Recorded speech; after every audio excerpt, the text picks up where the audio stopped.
You are allowed to interview your therapist. I say it because I see many people who hesitate to question their therapist, as if the therapist is an expert of their life. Let me be direct. Every human being is an expert on their own life. Your therapist is a person, is a specialist you invited in your support system. So as if you would invite a financial advisor, a mentor, or some other type of specialist, you want to evaluate this person, you want to ask questions, and you want to notice how this person reacts when you push back and when you question them. Therapeutic relationship plays a huge part in your therapy, meaning that you want to be with a person you feel that you can be fully yourself, honest, and bring whatever you have to bring on the table. Otherwise, it may cost you money and time. I've been client myself many times, and I know how it is to be across from person in a room and wonder, is this the right match for me? Is this the right person I want to work with? And I know this feeling inside when the answer is yes, this is the right my person. Those are criteria that I would recommend you to look into when you choose your therapist. The first part, it would be professional credentials. Degree and institution matter. Therapists who had a program in person would be shaped differently than therapists who had a program online. And it's not just because of curriculum, but it's because years of self-reflection alongside colleagues. When they meet each other in person, ask your therapist where they studied and why they chose this specific place. I want to work with a therapist who continue learning because they love what they do, not because of licensing board requires it. Ask your therapist what training they've had recently, what they're excited to learn about. Growth mindset of your therapist is not nice to have, it's essential for therapists. Another point that would be very important for you to know is how do you read credentials. For example, therapists will say that I use some specific modality. It can be psychoanalysis, IFS, Gottman Institute methods, some maybe other modalities. If therapist says that they're going to use this modality on you during therapy, be curious about where they learned about this modality, and you want to understand what is the depth of knowledge of this modality before they apply to you. So you might hear those words like, let's give you an example based on IFS. If therapist is saying like, I use IFS modality in a therapy, and you may hear, I am IFS informed therapist.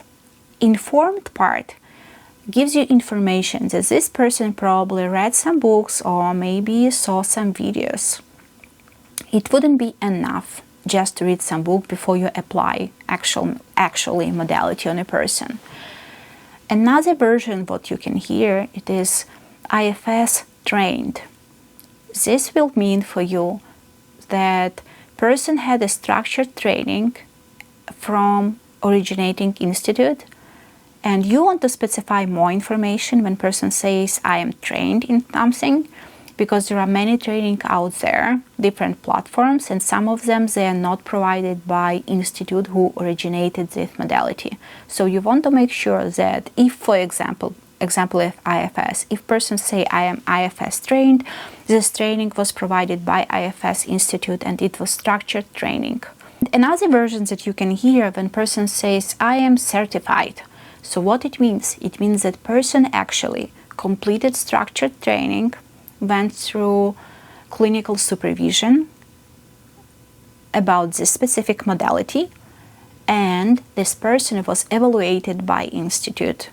So when person says that I am certified, is saying about depth of knowledge, years of experience, and dedication to specific modality.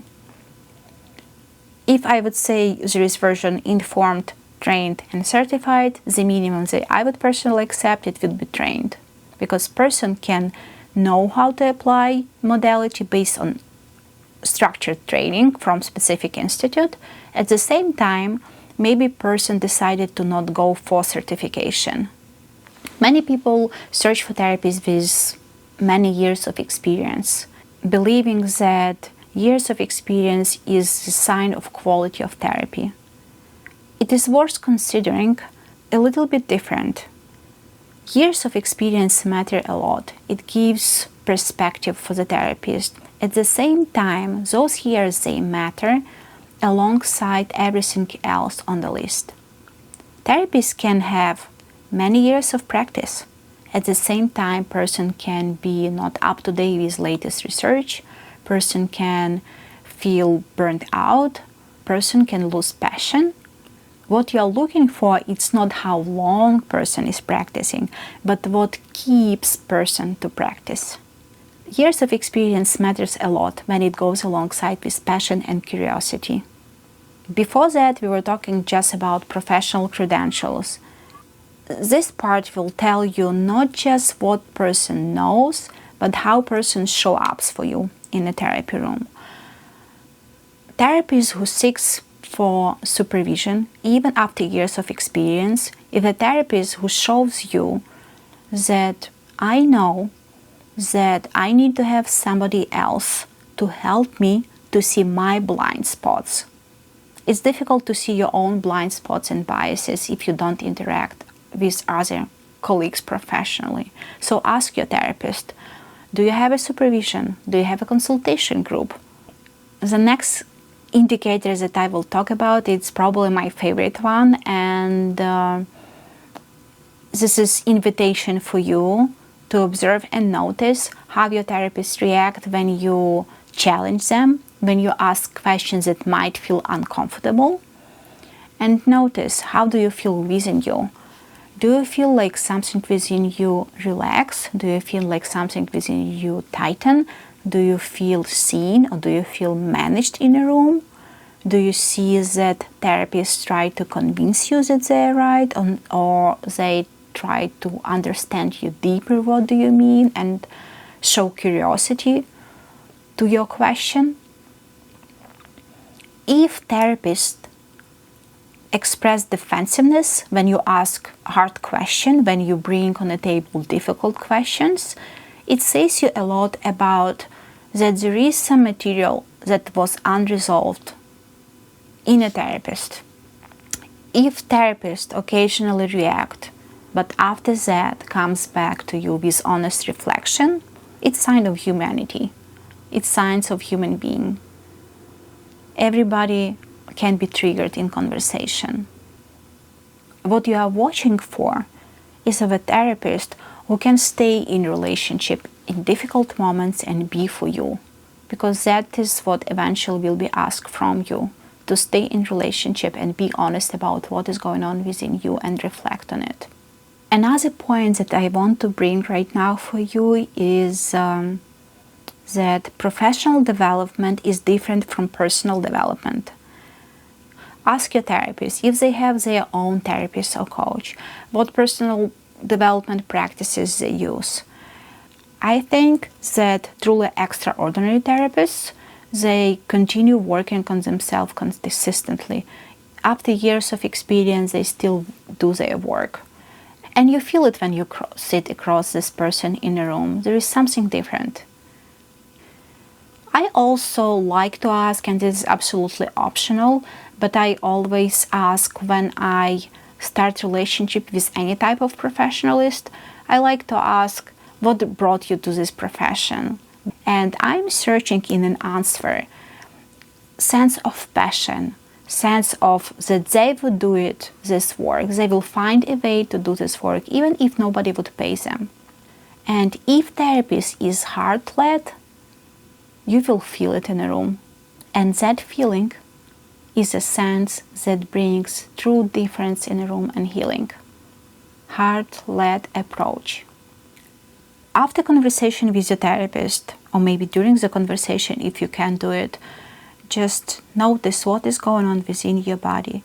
Do you feel relaxation in some places of your body? Do you feel tightness? Do you feel seen? Do you feel understood? Do you feel managed again?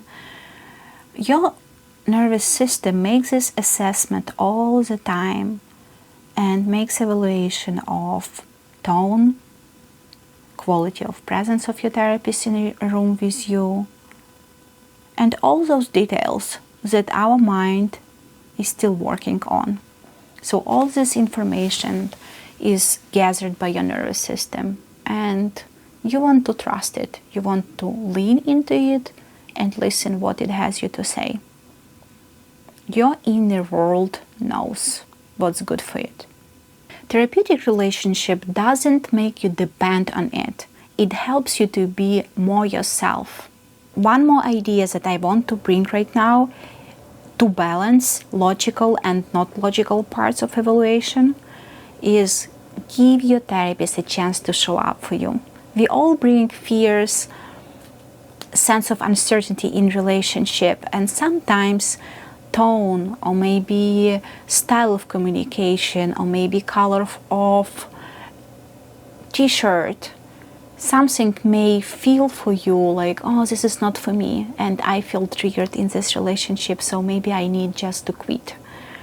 Don't be so quick about making decision. Give your therapist a chance. Usually after about 3-4 sessions, you can be sure about this relationship works for me or it doesn't work. So give your therapist a chance and be honest about your reactions. Be honest about what actually is going on within you and bring it to your session. Good therapist will invite this conversation. And if after giving a genuine chance for your therapist, you still feel it's not right fit for me, it's not right match for me, I don't want to work with this person, that's okay. This is information for you. And now you know even deeper what you are looking for. So keep looking. You deserve relationships that actually fits you. Don't settle for less and search for your right person. I hope that this video was helpful for you. And if you have more questions, let me know.